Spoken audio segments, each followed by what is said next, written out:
Hello guys, what's up? So, ibang isda naman yung papakilala ko sa inyo.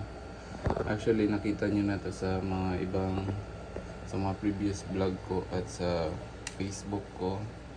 Yan. Ito si Usol. Usol yung name niya. Yan. Isa siyang classic. Yan, classic. So, ngayon guys ay nakasali siya kay Quiz Richie sa FH Mafia na show, online show. Yan. So, ito siya. Natural light lang yan. So, ang ano ko dito guys, maliit pa lang siya nung nabili ko niya. Juby size. Tapos, ngayon malaki na siya siguro 5 inch na ata to. Yan. So sa classic guys, pag nag-entry kayo sa classic, yan, hindi na sinusukat yung size.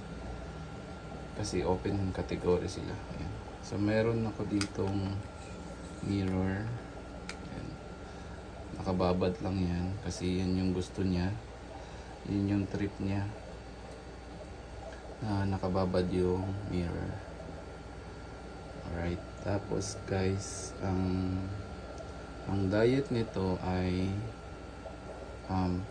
live foods niya is din 2 times a week, 2 beses sa isang linggo. Ayan. And then ang pellet niya, same lang din sila ng pellet, which is mix ng Help Cook at Tudsakan pellet. Ayan. Bali yung Tudsakan pellet guys ay direct ko pala siyang binibili sa Thailand. Yan, sa Thailand ako binibili pag napapapunta ko ng Thailand. So itong si Usol ay white eye and white eye, tapos syempre red color. May pagka siya guys sa kamfa.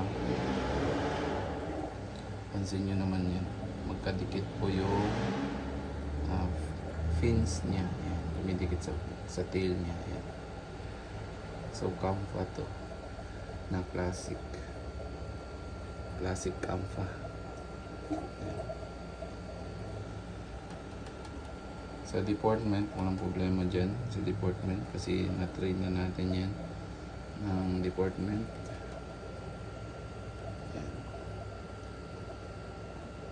So, ipakita ko siya sa inyo guys nung maliit pa siya hanggang sa lumaki siya, okay?